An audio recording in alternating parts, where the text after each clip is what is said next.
Alors, on continue avec l'amélioration de notre élévation. Dans ce cas-ci, dans cette vidéo-ci, on va importer des textures qu'on va appliquer.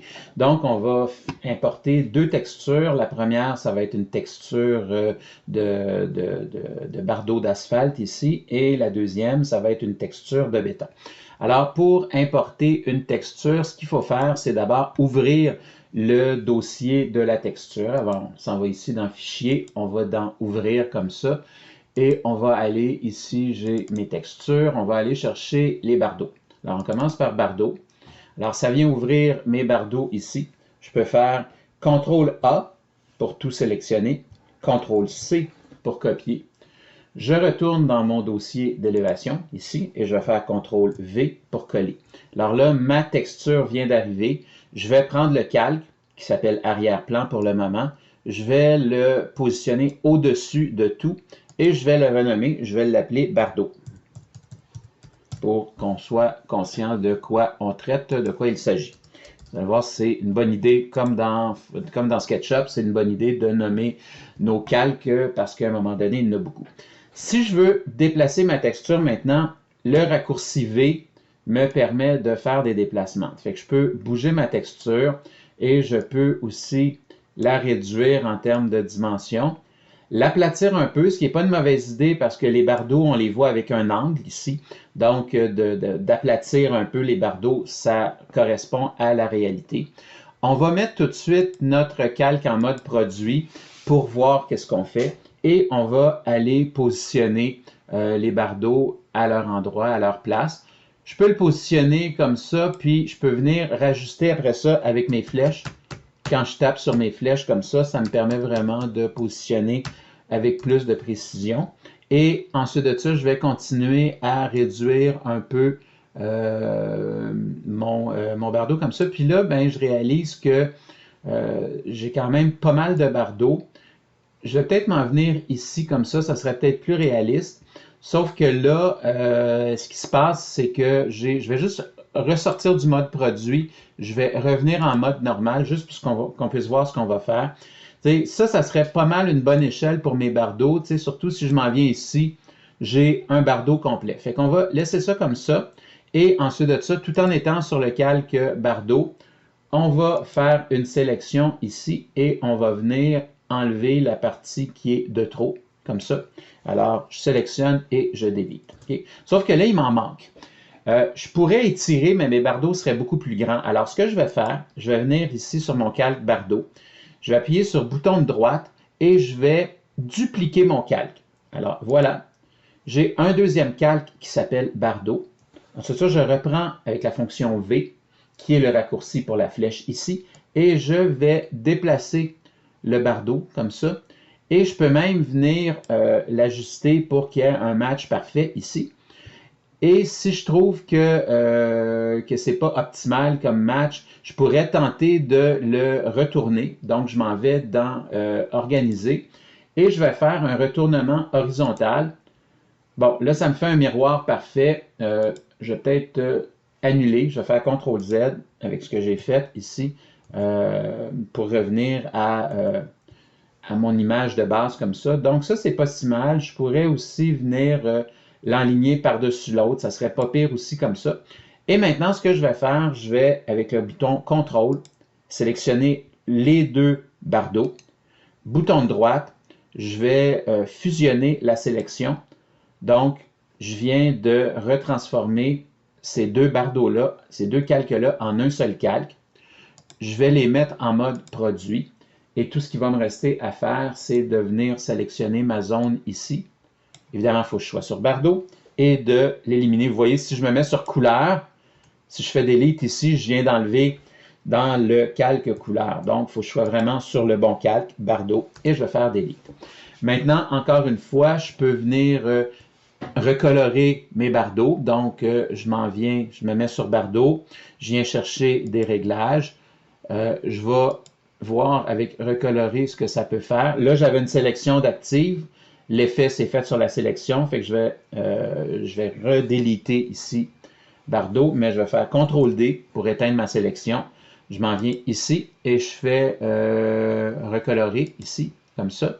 Là, ça s'applique à tous les calques. Je viens déposer ça ici sur Bardo et je peux venir chercher un Bardo un peu plus brunâtre comme ça, que je pourrais même venir foncer comme ça. Donc, ça commence à ressembler à un Bardo. Je pourrais le désaturer un peu. Et on aurait vraiment un Bardo qui aurait une couleur assez cohérente avec ce qu'on est en train de faire. Je vais peut-être le repâlir un peu, qu'on voit un petit peu plus les contrastes. Et voilà, j'ai installé mes Bardos. On va refaire maintenant la même opération avec le ciment, avec le béton. Donc, je vais faire Fichier, je vais ouvrir. J'ai une texture de béton. Alors, encore une fois, CTRL-A pour tout sélectionner, CTRL-C pour coller. Je reviens sur mon élévation. Je vais me mettre au plus haut, je vais faire CTRL-V, et là, mon béton s'est placé au-dessus. Et maintenant, mon béton, avec le raccourci V, je vais le déplacer. Sauf que là, si je le réduis pour que la texture soit cohérente avec la grosseur d'une texture de béton, ben, ça aurait de l'allure, sauf que je réalise que ça va m'en prendre pas mal. Fait que je vais dupliquer le calque une première fois. Je me remets sur le calque ici, je vais le nommer, je vais le renommer. Donc, je clique sur le titre, je vais l'appeler béton. Je pourrais l'appeler fondation aussi, mais je vais l'appeler béton. Et béton, je vais faire plusieurs opérations. Je vais faire dupliquer. Quand je l'ai dupliqué, je vais le déplacer ici comme ça. Ces deux-là, je vais les fusionner. Alors, je les sélectionne les deux en utilisant le bouton CTRL. Je vais peut-être recommencer. J'ai le premier, j'appuie sur CTRL, je clique sur le deuxième, bouton de droite, fusionner la sélection. La sélection se fasse et ces deux calques-là vont être bientôt fusionnés. Ça ne devrait pas être très long. Et voilà. Donc, ce que je vais refaire, je recommence. Bouton de droite, dupliquer. Alors, je viens de me faire une deuxième zone qui, là, est 2 fois plus grande. Je vais... là, j'ai un petit problème au niveau de ma carte graphique. Je m'en viens ici déplacer mon calque béton. Là, mon ordinateur capote un peu.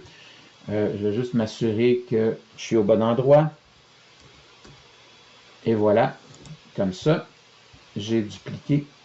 Là, on va lui donner le temps de se calmer un peu. Je peux peut-être faire un petit CTRL-Z, juste pour lui donner le temps de se calmer. Et bon, bref, il n'y a rien qui fait. On va arrêter la duplication. Ah, ok, là, on est revenu à un graphisme normal.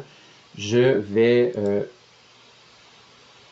ce que j'ai fusionné ici, non pas encore. Donc, je vais prendre mon deuxième calque béton. Là, Affinity est en train littéralement de crasher.